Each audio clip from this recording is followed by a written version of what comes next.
Before we begin, make sure to like, subscribe to the channel and comment below the time you are watching this video so we can send our best wishes and peace to you and your family members.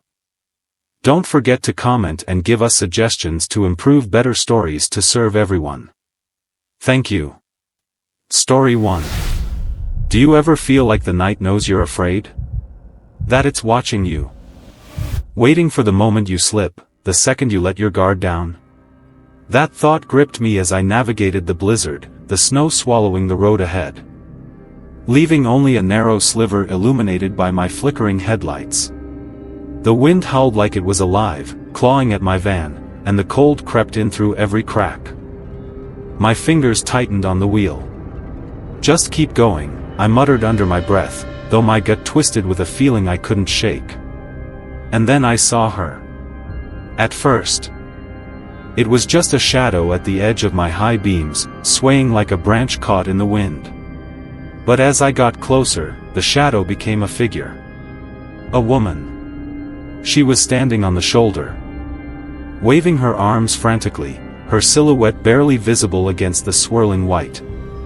"What the hell?" I whispered, my heart pounding. I slowed the van, squinting through the snow. She was wearing a thin dress, her hair matted and whipping around her face. She looked wrong. Like she didn't belong here, like the storm itself had spat her out. I rolled down the window just enough to shout, "Are you okay?" Her head snapped toward me, and she took a shaky step closer. Her eyes were wide, almost too wide, and her lips trembled as she spoke. "Please, let me in." Her voice, it wasn't desperate. It was hollow, like the words didn't belong to her. Every instinct screamed at me to drive away. But the thought of leaving her out here in this, the kind of cold that could kill in minutes, kept me rooted. Against my better judgment, I unlocked the door. "Get in," I said. She climbed in quickly, slamming the door behind her. The cold followed her, sharp and biting, and I shivered despite the heater blasting. She sat stiffly, her arms crossed tightly over her chest. "What were you doing out there?" I asked, trying to keep my voice steady. "I was lost," she said, staring straight ahead. Her voice was barely above a whisper. "In a storm like this? Where's your car?" Her head tilted slightly, almost mechanically. "I don't have one." I blinked. "You don't have one? Then how did you?" "You shouldn't have stopped," she said suddenly, cutting me off. Her words hit me like ice water. "What do you mean?" She turned to me then, her eyes dark and unblinking. "They don't like it when people stop." My stomach twisted. "Who doesn't like it?" Instead of answering, she pointed through the windshield. "Keep driving." I hesitated but put my foot on the gas. The van crept forward, its tires struggling against the icy road. "Look," I said, trying to sound calm, "if someone's after you, we can call for help. There's a gas station about 20 miles ahead." "No," she said sharply, her voice slicing through the air. "You can't stop. Not now." I glanced at her, my grip tightening on the wheel. "Why not?" She didn't answer. Instead, her gaze shifted to the windshield, her lips parting slightly. "They're already here." "What are you talking about?" And then I saw them. Shapes in the snow. Dozens of them, moving toward the van. Their figures blurred by the storm but unmistakable. My breath caught in my throat as the headlights illuminated their faces, or what should have been faces. Their skin was stretched taut, pale and slick like melted wax.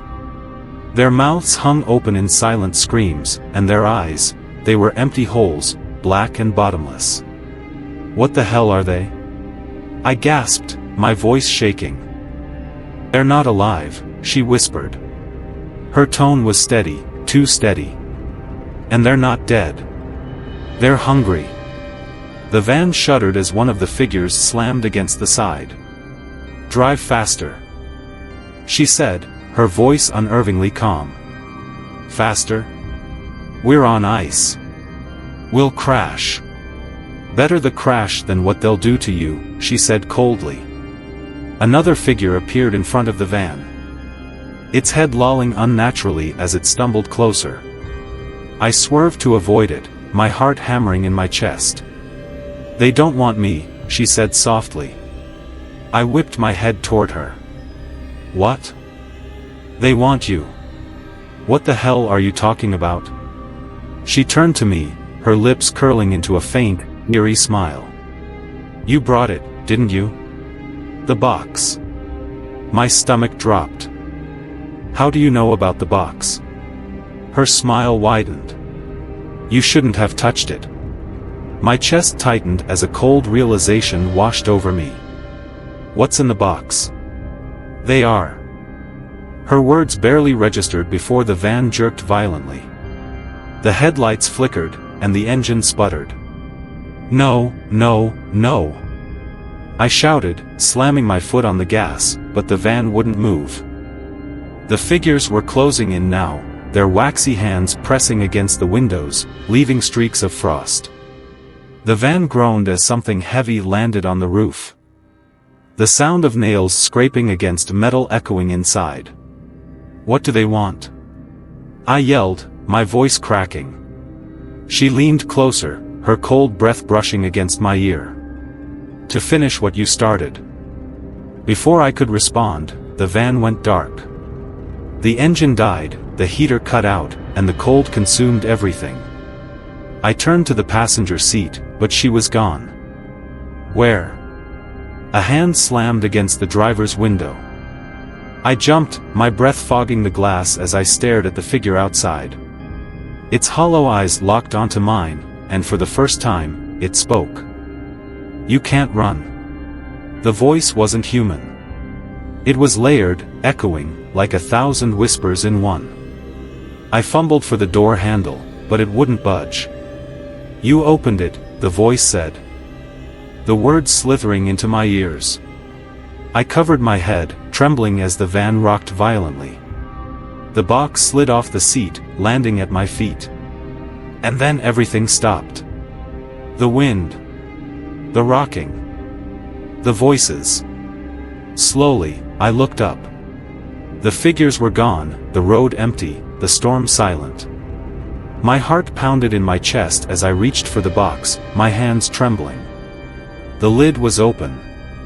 It was empty. A single whisper cut through the silence, faint but unmistakable. We're not done with you. Story 2. The warehouse stood like a rotting carcass against the storm, its rusted walls creaking under the relentless wind. Snow swirled around us, seeping into every exposed inch of skin. I clutched my uncle's journal tightly, the words etched into my mind. Do not open it. No matter what. Can we just talk about how creepy this place is? Danny's voice cracked as she pulled her scarf tighter around her face. Her flashlight cut jagged beams through the dark, bouncing off the decaying walls. Marcus, always the jokester, smirked. It's just an old building, Danny. Relax. What's it gonna do, collapse on us? Or eat us, Danny muttered, her eyes darting to the shadows. It's not funny, I snapped. My voice sharper than I intended. Let's just find the damn circle and get out of here. Wait, Danny said, grabbing my arm. Her voice dropped. What exactly are we looking for again? You've been vague as hell about this whole thing. I hesitated, the journal feeling heavier in my hand. We're looking for something my uncle left behind. Something? Marcus raised an eyebrow. You dragged us out here in the middle of a goddamn blizzard for something? Danny glared at me. Be honest, Sam. What's going on? I swallowed hard. It's complicated. My uncle wrote about this place before he died. He said there's something dangerous here. Something that needs to stay locked away. Marcus laughed, but it was forced. Dangerous? Like what? Ghosts? Demons? Oh no, a haunted warehouse. Danny shot him a look. Can you not? This place already feels like it's watching us. I turned back to the journal, flipping to the page that had haunted me for weeks. The words were frantic, almost illegible. It wants what was taken. If it gets it back, we're all dead. Guys, I said, holding up the page. This isn't a joke. My uncle, he thought whatever's here, it's alive. Danny's face paled. Alive? Like an animal? No, I said, my voice barely above a whisper. Not an animal. The wind outside seemed to grow louder, rattling the walls. Marcus rolled his eyes. Oh, come on. It's probably just some old superstition. People love making up stories about places like this. I mean, look at this dump. He kicked at a pile of debris, sending shards of wood skittering across the floor. Stop that. Danny snapped. You don't know what you're messing with. Exactly. I said, my voice trembling. My uncle said this circle, this place, it's a gate. It's keeping something in. Marcus smirked. A gate? Like a doorway to hell? Are we in a cheap horror movie now? Marcus, shut up. Danny's voice cracked with fear. I don't like this. None of us like this, I said, stepping further into the warehouse. But we need to make sure it's still sealed. When we found the circle, it wasn't what I expected. The blackened mark on the floor wasn't just a shape, it was a scar, burned deep into the concrete. Symbols surrounded it, their edges glowing faintly in the dark. Danny's breath hitched. What is that? The seal, I whispered. Seal for what? Marcus asked, crouching down to examine the symbols. I opened the journal again, my hands shaking. My uncle said, the circle holds them. As long as it's intact, they can't leave. Who's they? Danny's voice was barely audible. I hesitated, my stomach twisting. I don't know exactly. He just called them shadows. Marcus laughed, but it was hollow. Shadows? You're kidding me, right? You dragged us out here for shadows? Before I could answer, Danny gasped. Did you see that? See what? Marcus asked, his grin fading. Her flashlight trembled as she pointed to the edge of the room. There. Something moved. It's just the storm, I said, though my voice wavered. No, she whispered, her eyes wide. It wasn't the storm. It was darker. Like it swallowed the light. Marcus straightened, his flashlight darting across the room. Okay, now you're freaking me out. What did you see? Danny grabbed my arm, her nails digging into my coat. Sam. Tell us what's going on. What's in that circle? I took a deep breath. My uncle said they're trapped here. But they're trying to get out. They need something he took. Marcus's eyes narrowed. What did he take? I didn't answer. Sam, Danny said, her voice trembling. What did he take? Before I could respond, the air shifted. The whispers started. At first, it was faint, like wind slipping through cracks. But then it grew louder, sharper, coming from everywhere at once. Leave. Marcus froze. What the hell was that? Danny backed away from the circle, her flashlight shaking. It's them. They're here. Who's here? Marcus demanded, his voice rising. The shadows, I said. They're waking up. The whispers turned into growls, low and guttural, reverberating through the walls. Danny grabbed my arm. We need to get out of here. Now. Marcus shook his head, his eyes darting to my bag. Wait. If they're trapped, what's stopping them? What's in the bag, Sam? It doesn't matter, I said quickly. Yes, it does. Marcus shouted. If that's what they want, then let's give it to them. No. I snapped. If we give it to them, they'll be free. The growls grew louder, the shadows at the edge of the circle twisting and writhing. Danny's voice cracked. Marcus. Don't. But Marcus was already yanking the bag off my shoulder. He pulled out the wooden box, its surface blackened and splintered. The whispers stopped. The room went silent. The air heavy with anticipation. What's in it?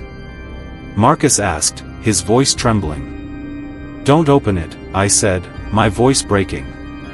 But Marcus's hands moved to the latch. Marcus, no. Danny screamed. The latch clicked. The room exploded with sound. The shadows surged forward, their forms solidifying into grotesque, twisted figures. They howled, their voices layered and inhuman. As they broke free of the circle. Run! I shouted, grabbing Danny's hand. Marcus's screams were swallowed by the darkness as we bolted for the door. I woke up in the snow hours later, alone. The warehouse was gone, and the box was in my lap. Inside, a single word was scrawled on the lid. Next. Story 3. The letter had arrived 2 weeks ago, brittle and yellowed, sealed with a stamp that looked centuries old. It told me I had inherited an estate in a town called Black Hollow, a place I had never heard of but somehow couldn't ignore. This is a bad idea, Claire muttered as we stood outside the house, staring at its crumbling frame. The snow fell heavily, muffling the world around us, but the house seemed to defy the storm, towering over us like a predator sizing up its prey. It's just a house, I said, though my voice wavered. Claire snorted. Yeah, and Jaws is just a fish. Look at it, Sam. This place looks like it eats people for fun. I glanced at her.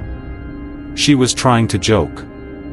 But her grip on her flashlight was too tight, her breath fogging in quick, shallow puffs. Let's just check it out, I said, gripping the rusted key in my hand. I'm not staying here any longer than I have to. Inside, the house was worse than I imagined. The air was thick and cold, like it hadn't been disturbed in years.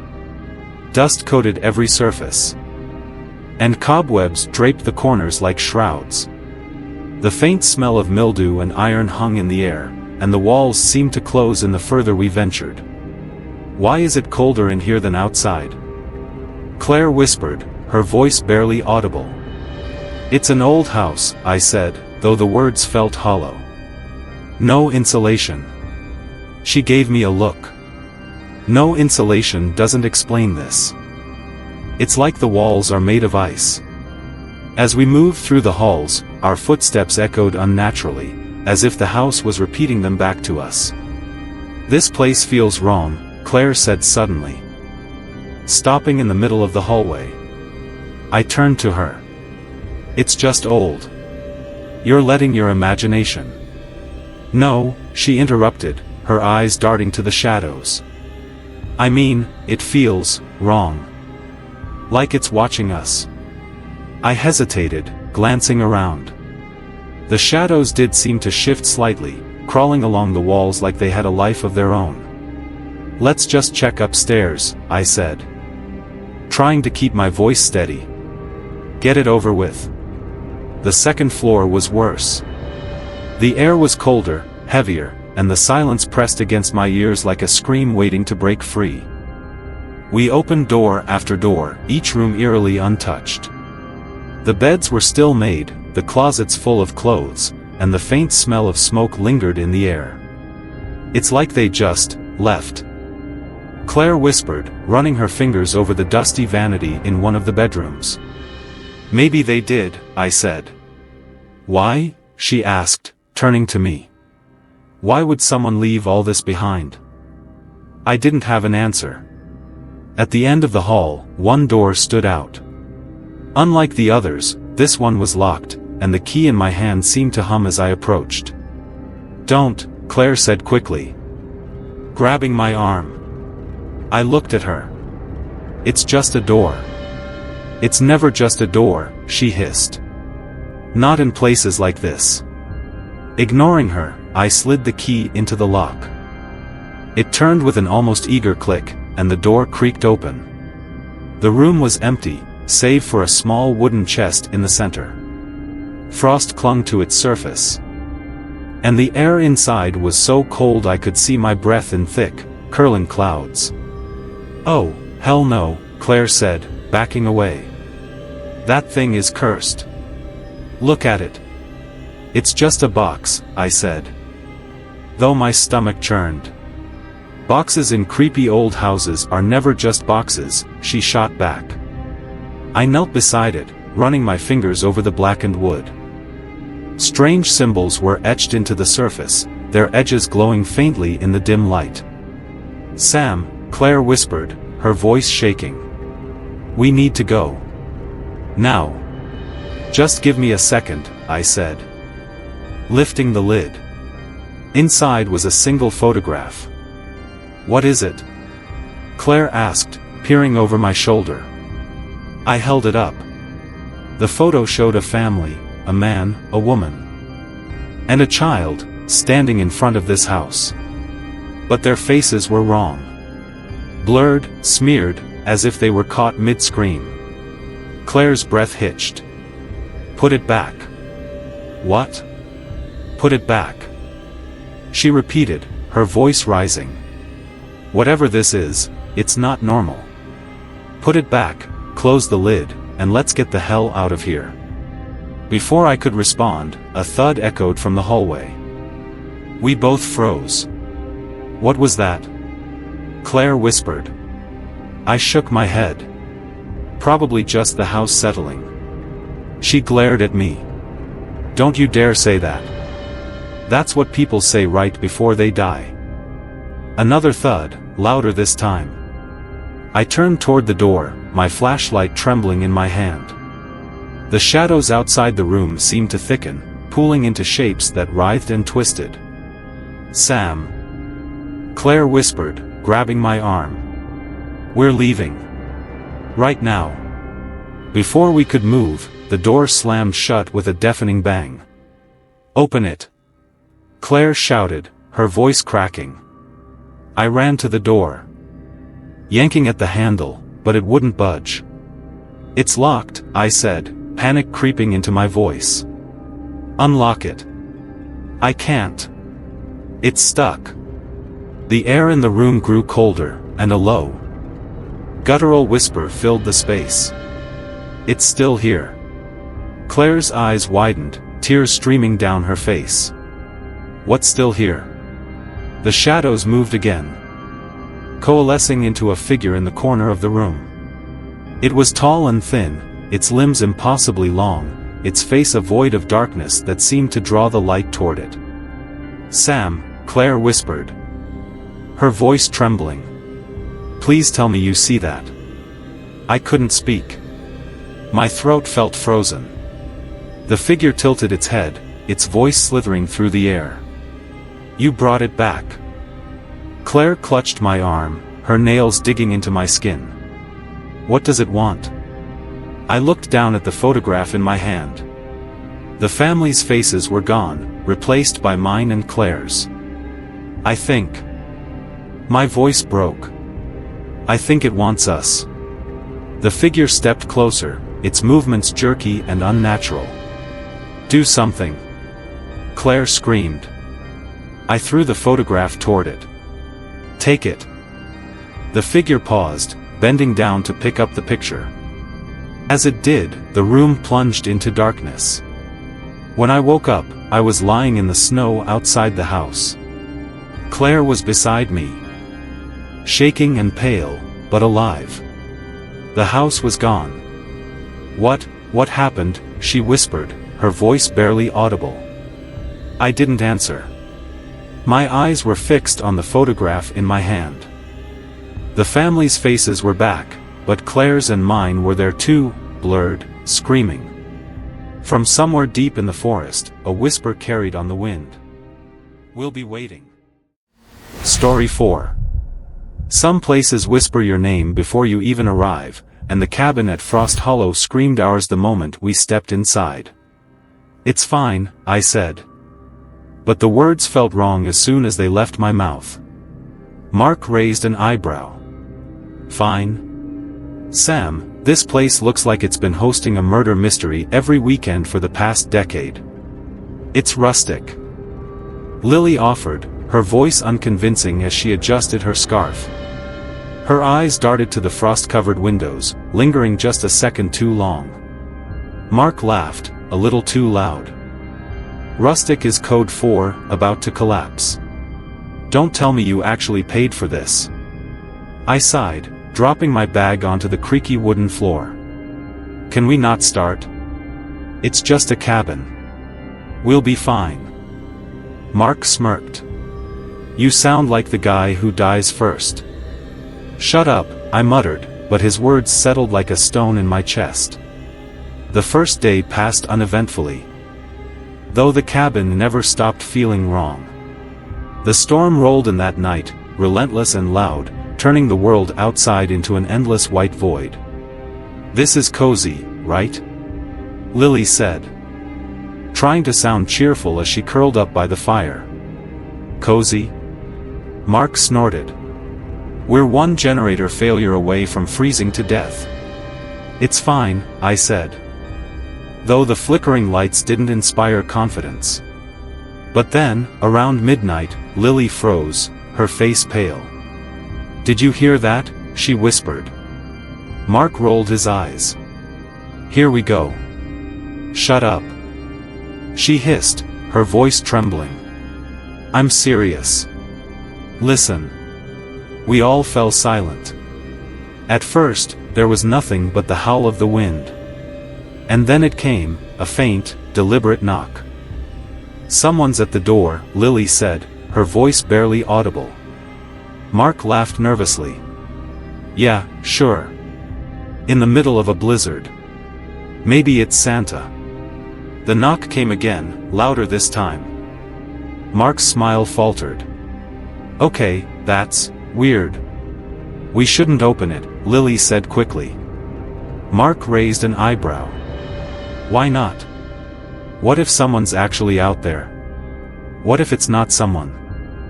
She shot back, her eyes wide. "Both of you, stop," I said, standing up. "I'll check." "No." Lily grabbed my arm, her grip tight. "Sam, don't." I hesitated, her fear contagious. Mark snorted. "Oh, come on. It's probably a lost hiker or something. What's the worst that could happen?" Before I could respond, a voice came from the other side of the door. "Let me in." It was low and raspy. Barely human. "Jesus Christ," Mark whispered, his bravado crumbling. "Do not open that door," Lily said, her voice trembling. The voice came again, louder this time. "Let me in." Mark glanced at me, his face pale. "What do we do?" "Nothing," I said. "We wait. It can't get in unless we let it." "How do you know that?" Lily demanded. "I don't," I admitted. My chest tightening. The knocking stopped, but the silence that followed was worse. The air felt heavy, thick with something we couldn't see. And then the footsteps started. They were slow and deliberate, crunching through the snow as they circled the cabin. "Someone's walking out there," Lily whispered, clutching my arm. "No shit," Mark muttered, gripping the poker from the fireplace like it was a sword. The footsteps stopped beneath the window. "Don't look," Lily said quickly.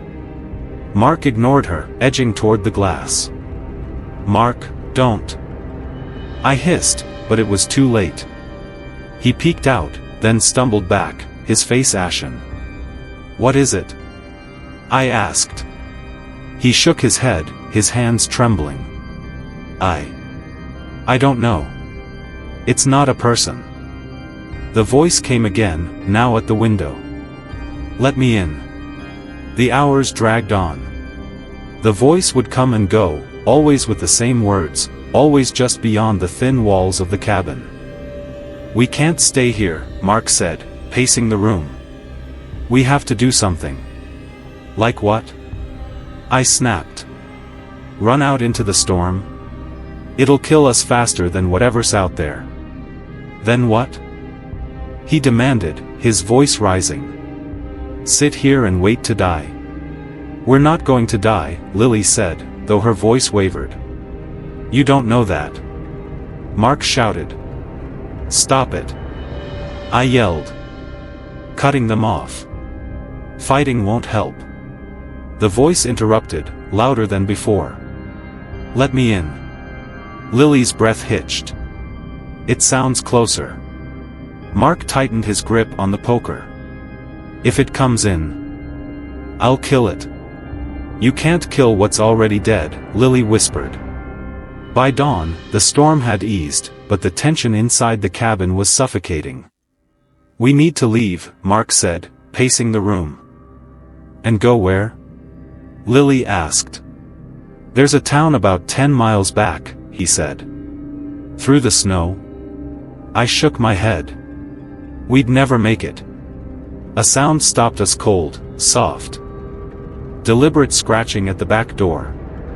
"Oh God," Lily whispered, tears streaming down her face. Mark moved toward the door, his jaw tight. "Don't," I said, blocking his path. "We can't just sit here," he snapped. The scratching stopped. Then came a low, guttural whisper. "Why won't you let me in?" The cabin fell silent, the air so heavy it was hard to breathe. "Mark," I said, my voice trembling. "Stay away from the door." But he didn't listen. He unlocked it. The moment the door creaked open, the air turned freezing. The figure stood just beyond the threshold. Its long, tattered form blending into the snow. Its face, or what should have been a face, was a void, a hollow darkness that seemed to pull the light toward it. Mark froze. The poker slipping from his hand. "Mark," I whispered. "Close the door." But he didn't move.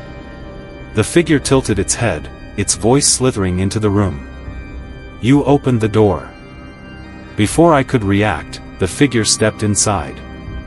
The shadows around it twisted and writhed, consuming the light. "Mark!" Lily screamed. The last thing I saw was the figure reaching for him. Its hollow face inches from his. And then everything went black. When I woke up, the cabin was empty. The door hung open, snow drifting inside. Lily and Mark were gone. On the wall, scratched deep into the wood, was a single word. Next. Story 5. The wind screamed through the trees as the three of us stood at the base of the crumbling watchtower, its silhouette a jagged shadow against the darkening sky. Snow swirled around us, biting at our exposed skin. "I don't like this," Liam muttered, staring up at the tower. "This place feels wrong." Maya rolled her eyes, her breath visible in the freezing air. "You're being dramatic. It's just an old tower." "Old and probably haunted," Liam shot back. "It's a shortcut," she snapped. "Unless you want to hike 5 more miles in this storm?" Liam hesitated. Glancing at the woods behind us, where the trees loomed like skeletal hands. "Fine. But if we die, I'm haunting you." Inside, the air was colder than it had any right to be. Frost coated the walls. And the wooden stairs groaned under our weight as we climbed toward the top. "This place feels like a tomb," Liam said, his voice echoing. "Don't start," Maya said, shining her flashlight ahead. "I'm serious," he replied, gripping the railing tightly. It's too quiet. Where are the birds? The wind? Maybe they're smarter than us, I muttered, trying to ignore the growing unease in my chest. At the top, the lantern room was as decrepit as the rest of the tower. Broken glass littered the floor, and frost clung to every surface. Charming, Liam said sarcastically, kicking at a piece of debris. Focus, Maya said, crouching by a rusted mechanism in the center of the room. Look at this. I stepped closer, my flashlight trembling in my hand. The metal was covered in jagged carvings, the edges deep and uneven, like someone had scratched them in desperation. What does it say? Liam asked, leaning over her shoulder. Maya brushed away the frost, revealing the words. Do not stay after dark. Great, Liam muttered. We're in a horror movie. Stop, Maya said, though her voice was unsteady. It's probably just a joke. Kids messing around. Kids? Liam snapped. Who climbs a condemned tower to carve warnings into ancient metal? This isn't funny, Maya. She stood, brushing off her hands. Let's just keep moving.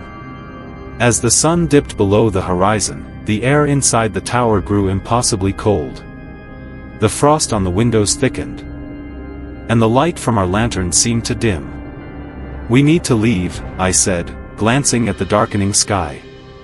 Not yet, Maya replied. Liam grabbed her arm. Did you hear that?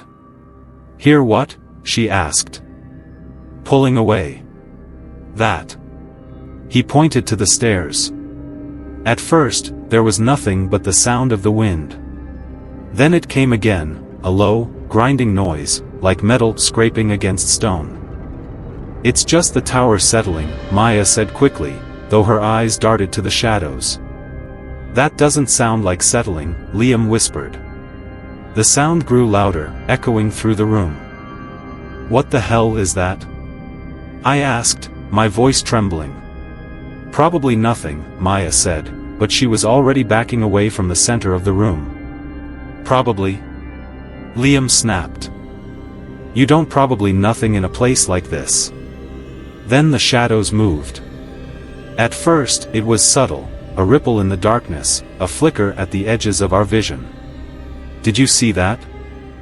Liam whispered. No, Maya said quickly. Too quickly. The grinding sound grew louder, almost deafening now, as if something massive was dragging itself up the stairs. We need to go, I said, grabbing Maya's arm. Before we could move, the door slammed shut. Liam screamed, spinning toward the noise. What the hell just happened? The air in the room grew heavier, pressing against my chest. I struggled to breathe as the shadows pooled in the corner, taking shape. What is that? Maya whispered, her voice cracking. It stepped forward. The figure was tall and thin, its limbs impossibly long, its face a void of darkness that seemed to pull the light toward it.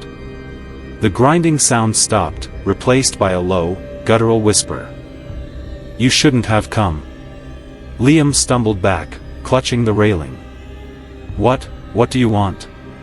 The figure tilted its head, its movements jerky and unnatural. The whisper came again, layered and distorted. Stay. Stay. Liam shouted, his voice rising in panic. We're not staying. We're leaving right now. The figure took a step forward. Don't move, I said, my voice shaking. Liam ignored me, lunging for the door. Liam, don't. Maya screamed. He yanked at the handle, but it wouldn't budge.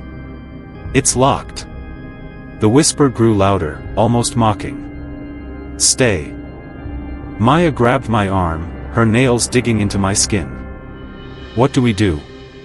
I didn't have an answer. My heart was pounding so hard I thought it might burst. The figure raised one skeletal hand, pointing toward the center of the room. The frost on the floor shifted, forming words. It only takes one. What does that mean? Liam whispered, his voice barely audible. The figure stepped closer, its presence suffocating. It's choosing, Maya said, her voice trembling. Choosing what? Liam demanded. Who stays, I said. The realization hitting me like a punch to the gut. The grinding sound returned, louder than ever, as the figure loomed over us. Liam screamed, backing into the corner. I'm not staying. You can't make me. The figure didn't respond. It simply pointed again, this time at Liam. No, he whispered, shaking his head. No, no, no. Before he could finish, the shadows surged forward, swallowing him whole.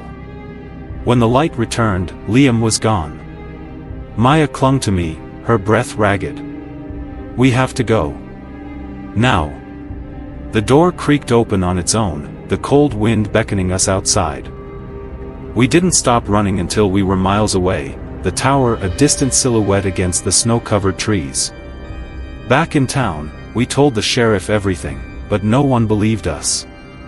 A week later, I returned to the ridge, desperate for answers. The tower was gone. But in its place, carved into the frozen ground, were the words. It only takes one. Story 6. The inn at Raven Hollow stood like a corpse, lifeless but filled with the heavy weight of something waiting. Snow fell in thick waves, swallowing the surrounding woods in eerie silence. This place is worse than I thought, Erin muttered, pulling her coat tighter as she stared up at the decaying structure. It's just a building, Nate said with a shrug, though his eyes lingered on the cracked windows. It's not like it's haunted. Erin shot him a glare. Every time someone says that, they end up dead. Relax, Nate replied, grinning. We're here to clear it out and get paid. Easy money. I stayed quiet, staring at the inn. There was something off about it, like the building was holding its breath. Sam? Erin's voice broke through my thoughts. Are you coming? I nodded, forcing my feet to move. Yeah, let's go. Inside, the air was colder than the storm outside. And the smell of mildew was overpowering. The floors groaned under our boots, each creak echoing like a warning. I hate this, Erin whispered, her flashlight trembling in her hand. It's just an old building, Nate said, moving ahead. Stop acting like it's alive. It feels alive, Erin shot back. Can't you feel it? Like it's watching us. Nate laughed, but it was forced. You've been watching too many movies. As we moved deeper into the inn, the walls seemed to close in. Shadows danced at the edges of our flashlights, too quick to pin down. In the dining room, we found overturned chairs and a fireplace choked with ash. The storm outside grew louder, wind howling through cracks in the walls. This place is a wreck, Nate said, kicking at a broken table leg. No wonder no one comes here. Why would anyone pay us to clear out junk? I asked, glancing at the dust-covered floor. It's like no one's been here for years. Erin froze. Her flashlight fixed on a set of footprints leading toward a door at the back of the room. Someone's been here, she whispered. Nate frowned. Or something, he said with a grin. Erin glared at him. This isn't funny. He shrugged, walking toward the door. Let's find out who, or what, it is. The door creaked open, revealing a narrow hallway lined with crooked picture frames. At the end was a spiral staircase, its steps worn and splintered. We're not going up there, Erin said, her voice firm. Then stay here, Nate replied, starting up the stairs. Come on, Sam. I hesitated, glancing at Erin. Don't leave me here alone, she whispered, her voice trembling. With a sigh, I followed Nate, Erin close behind me. the second floor was worse. The air was heavy, and the walls were covered in peeling wallpaper that seemed to ripple like flesh. "Why is it colder up here?" Aaron whispered. "Old buildings are drafty," Nate said, but his voice was quieter now. As we moved down the hallway, doors creaked open on their own, revealing empty rooms filled with broken furniture and shattered mirrors. "Don't you think it's weird?" Erin asked, her flashlight darting to every shadow. "The doors. It's like they're inviting us in." "Doors don't invite people," Nate said, rolling his eyes. We stopped at the last room. Words were scratched into the wallpaper, deep and jagged. "Keep her." "What the hell does that mean?" Nate asked, his voice uneasy. "Nothing good," Aaron said, stepping back. Then came the knock. It was faint at first, a soft tap that echoed through the hallway. "What was that?" Aaron whispered, clutching my arm. "It's probably the wind," Nate said, though his face had gone pale. The knock came again, louder this time. "That's not the wind," Aaron said, her voice shaking. Nate grabbed a broken chair leg, holding it like a weapon. "Stay here. I'll check it out." "No," Aaron said, grabbing his arm. "Don't leave." Nate pulled free. "What do you want me to do?" "Just wait around while something, or someone, tries to break in." "Maybe that's safer," I said, my voice trembling. He shook his head. "I'm not staying put." Nate disappeared down the stairs, his footsteps fading into silence. "We shouldn't have come here," Aaron whispered, tears welling in her eyes. The knock came again, louder, more insistent. "Why is it only knocking?" I asked, my voice barely audible. Aaron shook her head. "I don't want to know." Minutes passed.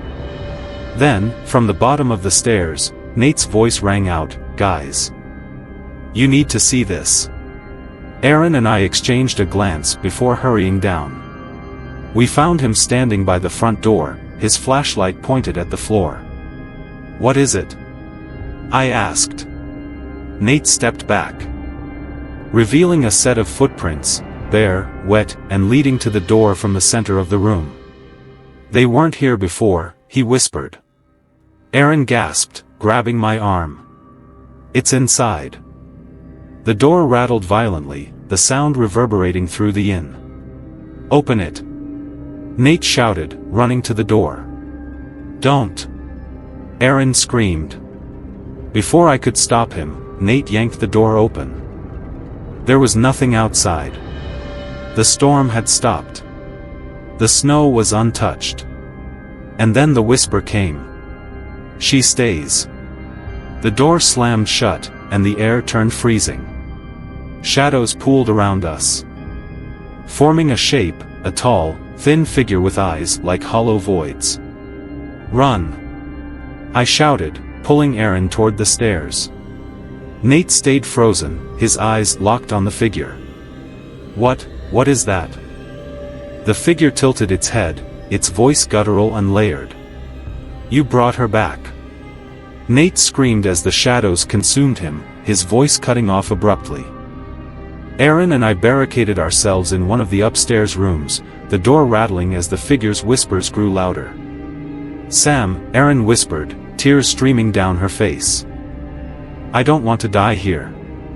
"You won't," I said, though I didn't believe it. The whispers stopped, replaced by the sound of slow, deliberate footsteps.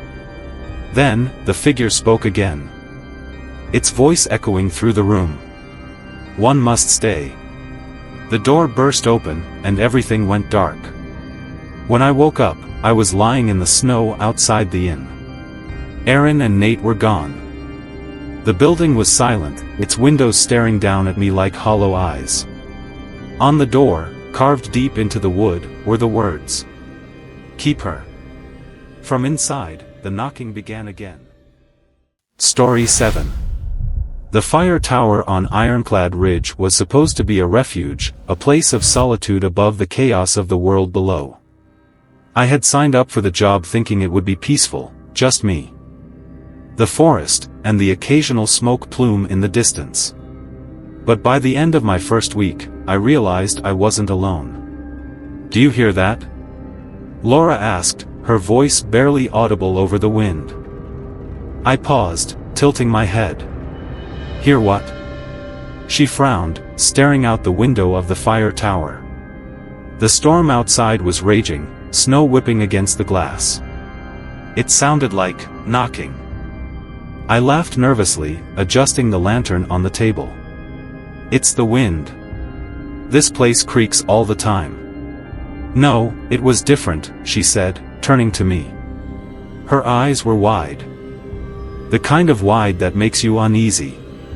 "Laura," I said gently, "it's a storm. Weird noises happen." She didn't respond, just kept staring at the door, her breath fogging in the freezing air. The first few days had been uneventful, and I had even started to enjoy the isolation. Laura, my friend and temporary assistant, had tagged along for the adventure. The tower stood tall and alone, overlooking an endless sea of pines. It felt like the world couldn't touch us here. But then the storm hit, and everything changed. On the second night of the storm, we both heard it. A knock. 3 sharp raps against the metal door at the base of the tower. "What the hell?" Laura whispered, clutching her coat. I grabbed the flashlight, my heart pounding. "Stay here. Are you insane?" She hissed, grabbing my arm. "You're not opening that door." "We're 30 feet off the ground," I said, trying to sound braver than I felt. "No one can climb up here in this weather." Another knock, louder this time. "Then what's making that noise?" Laura demanded, her voice rising. I didn't have an answer. The stairs leading to the tower were buried under snow, making it impossible for anyone to reach us. At least, that's what I kept telling myself. Still, I couldn't ignore the sound. "Hello?" I called, shining the flashlight through the frosted window. No response. "See anything?" Laura asked, her voice trembling. I shook my head, stepping back from the window. "There's nothing out there." She laughed bitterly. "Nothing doesn't knock." The knocks became a nightly occurrence. Sometimes faint, sometimes so loud they made the walls tremble. Laura started pacing, her nerves fraying. "We need to call someone. A ranger. The sheriff. Hell, anyone." "And say what?" I snapped. "That we're being haunted by a storm?" "You think this is funny?" she shouted, her voice cracking.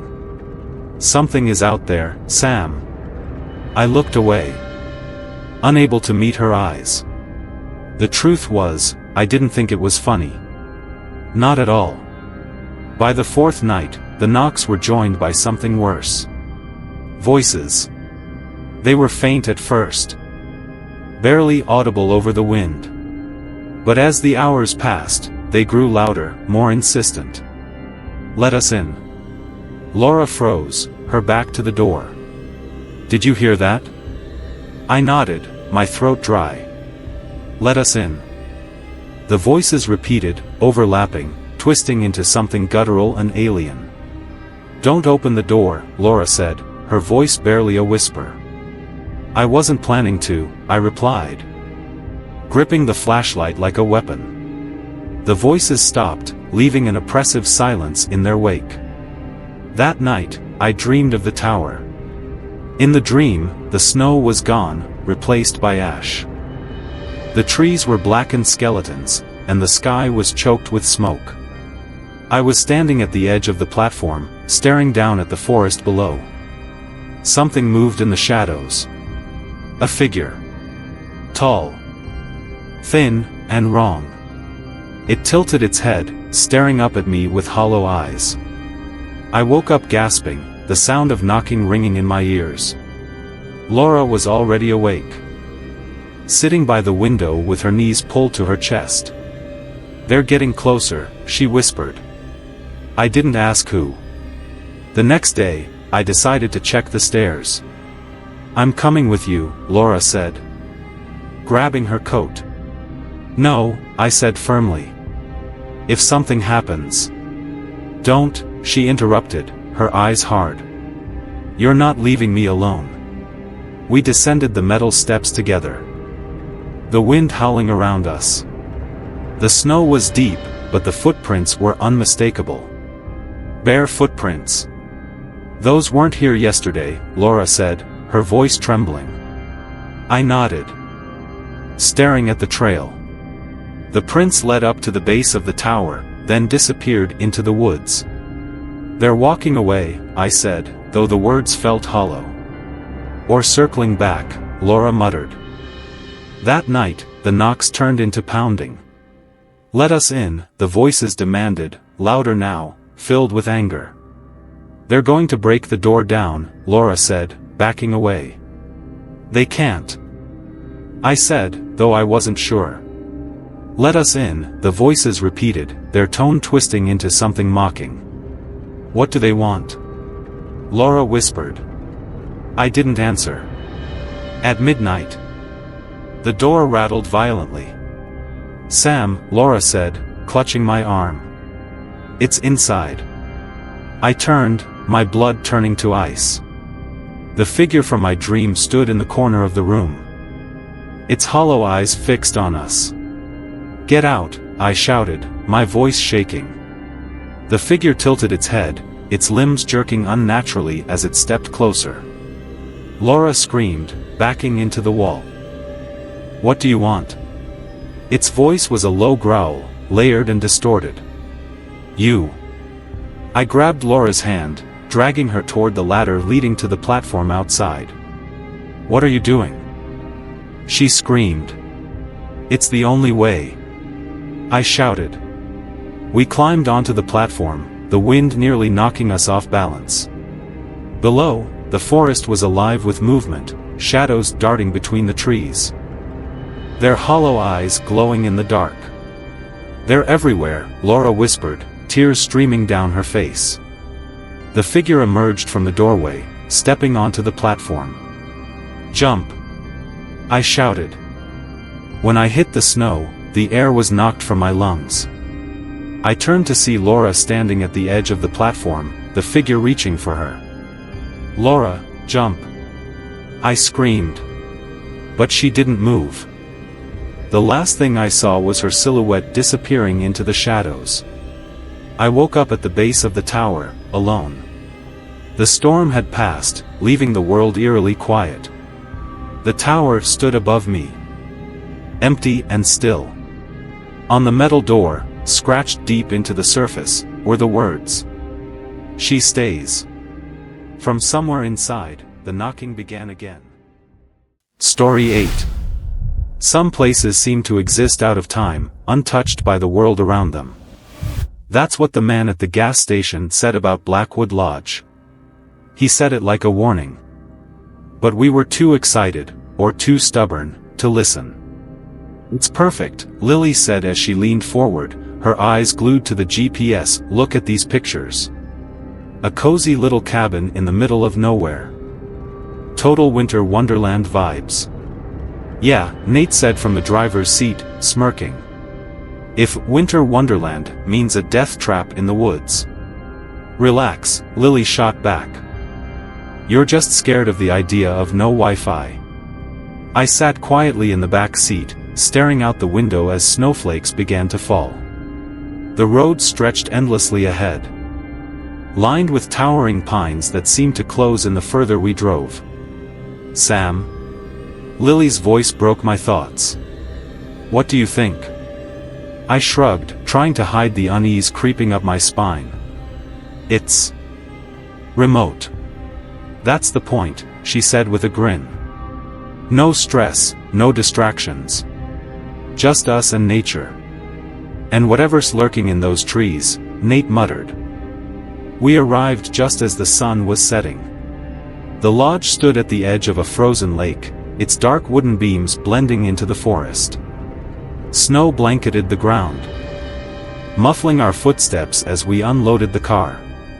"This is amazing," Lily said, spinning in a circle.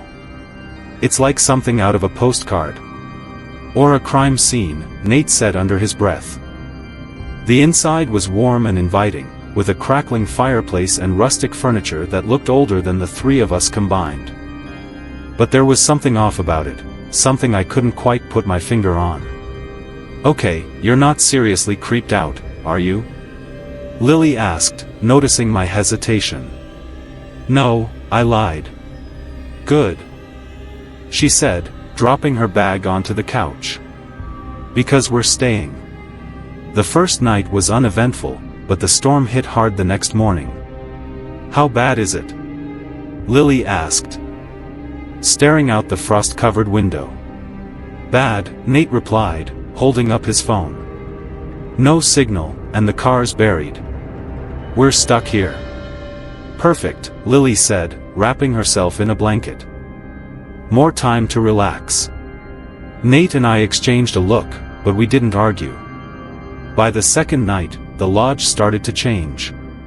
It was subtle at first, a creak in the floorboards. A draft that seemed to come from nowhere. But then we heard the knocking. It came from the back door, 3 sharp raps that echoed through the lodge. "Who's out there in this weather?" Nate whispered, his face pale. "No one," I said, my voice trembling. "No one could make it out here." Lily stood, grabbing a flashlight. "Maybe it's an animal." "Animals don't knock," Nate hissed. We gathered by the door, our breaths visible in the freezing air. "Hello?" Lily called, shining the flashlight through the window. The snow outside was untouched, pristine. "No footprints," Nate said, his voice barely audible. "Then what knocked?" Lily asked. No one answered. The knocking came again the next night, louder this time. "Maybe it's the wind," I said. Though I didn't believe it. "That's not the wind," Nate said, his eyes darting to the shadows. Lily grabbed my arm. "Sam, you heard it. What do we do?" "We wait," I said. Though my heart was racing. "It'll stop." But it didn't. At midnight, the whispers started. They were faint at first, barely audible over the wind. But they grew louder. Until it felt like the walls were alive with voices. "Do you hear that?" Nate whispered, his face pale. Lily nodded, clutching my arm. "It's talking." "What is it saying?" I asked. Though I wasn't sure I wanted to know. She shook her head, tears streaming down her face. "It's calling us." We barricaded ourselves in the living room, the whispers growing louder. The fireplace dimmed, casting flickering shadows across the walls. "This place isn't right," Nate said, pacing. "We have to leave." "And go where?" Lily snapped. "The storm will kill us before anything out there does." "Something's already in here," Nate said, his voice shaking. I stood, staring at the boarded-up back door. What if it's not trying to get in? They turned to me, confused. What if it's already here? The whispers stopped. Replaced by silence so thick it felt like the air had been sucked out of the room. And then we saw it. A figure stood in the corner, its shape barely visible in the dim light. It was tall and thin. Its limbs too long, its head tilted at an unnatural angle. "Oh my God," Lily whispered, backing away. The figure didn't move, but its presence filled the room, heavy and suffocating. "What do you want?" Nate shouted, his voice cracking. The figure tilted its head, and its voice echoed through the room, low and guttural. "Stay." The fireplace went out, plunging us into darkness. "Run!" I screamed, grabbing Lily's hand.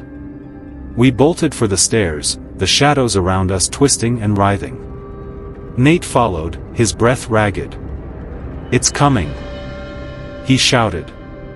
We reached the second floor, slamming the door behind us. The whispers returned, louder now, filled with rage.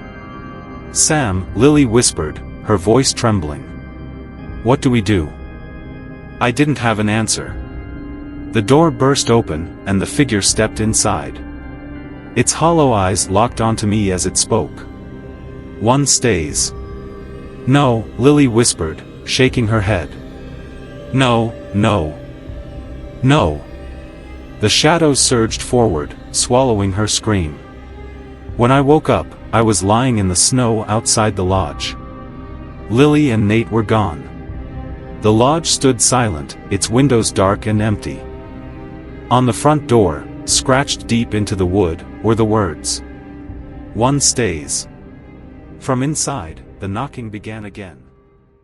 Story 9. The radio crackled to life just as the storm hit its peak. Static filled the small cabin, layered with faint whispers that sent a chill down my spine. It wasn't supposed to work out here. Not in this weather, not in this isolation. "Did you hear that?" Mia asked, her voice trembling as she huddled closer to the lantern on the table. "It's just interference," Alex replied. Though he sounded more like he was trying to convince himself. I leaned forward, adjusting the dials on the old radio. The static shifted, and for a moment, the whispers grew louder, more distinct. "Turn it off," Mia said sharply, her wide eyes darting to the dark windows.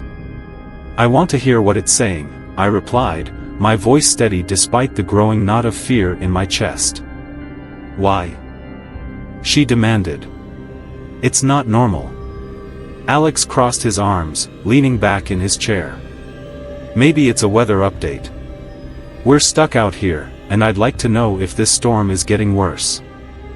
Mia shook her head, her hands gripping the edges of the table. "It's not the weather, Alex. It's something else." The storm had trapped us in the Rangers' outpost. A decrepit cabin deep in the heart of Blackridge Forest. We'd come out here to hike, to escape the monotony of city life. But now, with the snow piling higher than the windows and the power long gone, we were prisoners of the storm, and, it seemed, something else. The radio shouldn't have been working. It had been sitting unused on the shelf, collecting dust for years.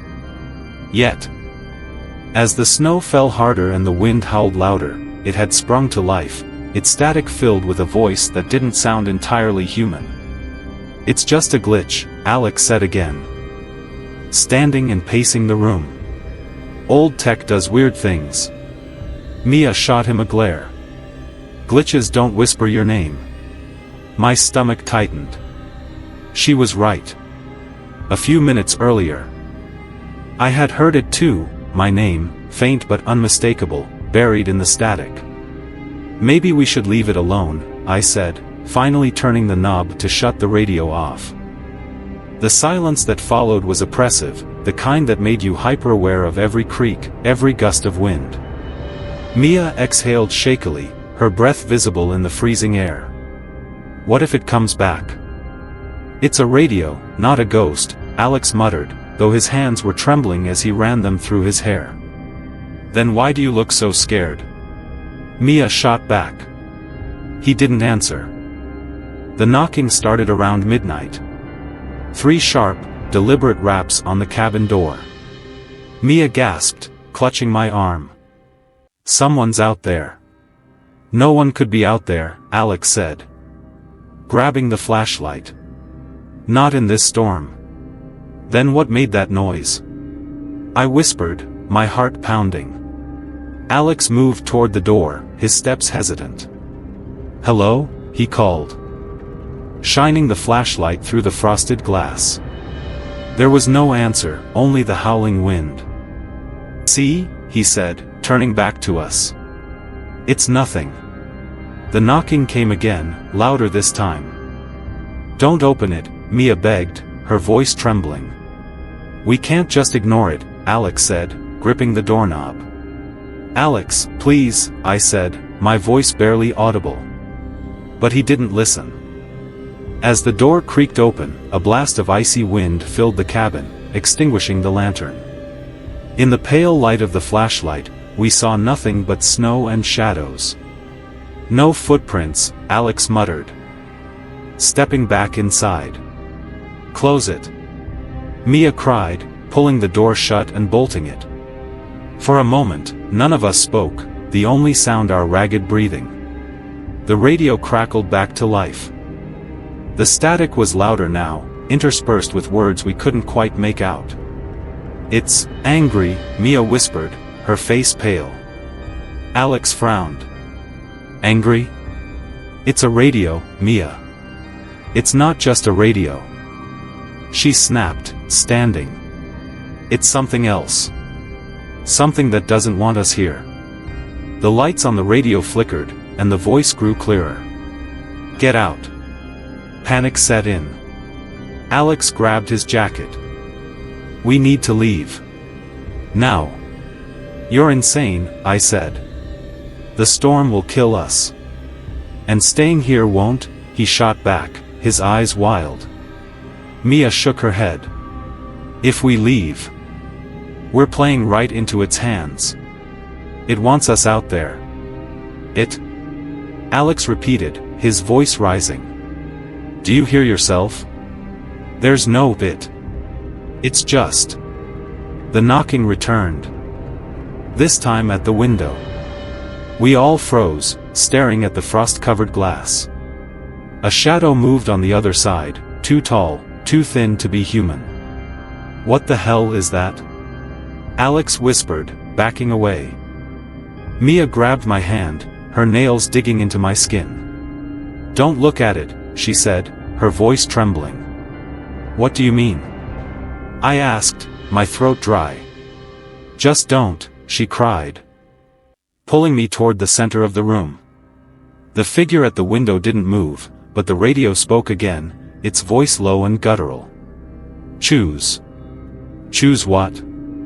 Alex shouted, his voice cracking. The shadow shifted, its hollow eyes glowing faintly through the frost. "Sam," Mia whispered, tears streaming down her face. "It's looking at you." "No," I said, shaking my head. "This isn't real." "It's as real as it needs to be," the radio replied, its voice overlapping with static. The knocking turned into pounding, shaking the walls. The cabin felt smaller, suffocating. As if the storm outside was trying to swallow it whole. "We need to do something," Alex said, his voice rising. "What do you want?" I shouted at the shadow. The radio hissed. Then spoke one final time. "You." The shadow at the window vanished, and the door flew open, snow and darkness flooding inside. Mia screamed, and Alex grabbed the flashlight, shining it into the void. But there was nothing there, only the endless storm. And then they were gone. When I woke up, I was alone. The cabin was silent, the radio dark. Outside, the snow had stopped, leaving the forest eerily still. On the frosted window, written in jagged lines, were the words, "It only takes one." From the woods, the knocking began again. Story 10. The cabin on Ravencroft Hill was the kind of place you'd see on the cover of an old Gothic novel, isolated, weathered, and shrouded in fog. When we arrived, the sun was setting, painting the sky in ominous hues of orange and gray. It was supposed to be a weekend getaway, a chance to unwind and disconnect. But the cabin had other plans. "This place is creepy," Emily muttered, peering up at the slanted roof and broken shutters. "It's rustic," Dylan replied, flashing a grin as he carried the bags. "And cheap, which makes it perfect." I didn't say anything, just stared at the woods surrounding the cabin. The trees were tall and gnarled, their branches reaching like skeletal fingers toward the sky. "Sam?" Emily's voice broke through my thoughts. "You okay?" "Yeah," I lied, forcing a smile. "Let's get inside." The cabin was colder than expected. And the air smelled faintly of damp wood and something metallic. A fireplace dominated the living room, its blackened bricks telling the story of countless storms weathered. "This is great," Dylan said, tossing his bag onto the worn couch. "No Wi-Fi, no neighbors, just peace and quiet." Emily shivered, rubbing her arms. "It's too quiet." Dylan laughed, lighting the lantern on the table. "That's the point." The first night passed uneventfully, though I couldn't shake the feeling that we were being watched. Every creak of the floorboards, every gust of wind against the windows, felt intentional. By the second night, the whispers started. "Did you hear that?" Emily asked, sitting up in her sleeping bag. "Hear what?" Dylan replied, his voice muffled by the blanket he'd pulled over his head. "Voices," she whispered, glancing toward the window. "Outside." I frowned, straining to listen. At first, there was only the sound of the wind. But then, faint and distant, I heard it too. A voice. "No one's out there," Dylan said, sitting up. "It's just the wind." "That wasn't the wind," Emily snapped, her voice trembling. I stood, grabbing the flashlight. "I'll check it out." "Are you insane?" Emily hissed, grabbing my arm. "We can't just ignore it," I said, though my heart was pounding. Dylan sighed. "Fine. I'm coming with you." The snow crunched beneath our boots as we stepped onto the porch. The flashlight beam cut through the fog, revealing nothing but endless trees and swirling snow. "See?" Dylan said, his breath visible in the freezing air. "Nothing." But I wasn't convinced. The voice had sounded close. Too close to dismiss. "What if someone needs help?" I asked, shining the flashlight into the woods. "Then they can knock," Dylan said, turning to go back inside. That's when we heard it, a low, guttural whisper, coming from the trees. "Hello?" I called, my voice shaky. The whisper stopped, replaced by a heavy silence. "We're going back inside," Dylan said firmly, grabbing my arm. As we turned, something moved in the corner of my vision, a shadow, darting between the trees. "Wait," I said, pulling free. "No," Dylan snapped. "We're leaving. Now." Reluctantly, I followed him inside, but the image of the shadow stuck with me. The whispers returned that night, louder and closer. "What do they want?" Emily whispered, clutching her knees to her chest. "Nothing," Dylan said, pacing the room. "They're not real." "Then why do you look scared?" she shot back. "I'm not scared," he said, though his trembling hands betrayed him. The whispers grew louder, almost as if they were inside the cabin. Words began to form, distorted and layered, like a chorus of voices overlapping. "Leave, leave." "Okay, that's it," Dylan said, grabbing his coat. "We're getting out of here." "We can't," I said, pointing to the window. "The storm's too strong." "Then we wait it out," he said, glaring at the shadows. At midnight, the knocking began. 3 sharp raps on the front door. Emily screamed, and Dylan grabbed the fire poker. "Who's there?" he shouted, his voice cracking. The knocking came again. Louder this time. "Don't open it," I said, stepping in front of the door. "Why not?" Dylan demanded. "Because whatever's out there isn't human," I whispered. The radio in the corner crackled to life, filling the cabin with static. "What the hell?" Dylan muttered, staring at it.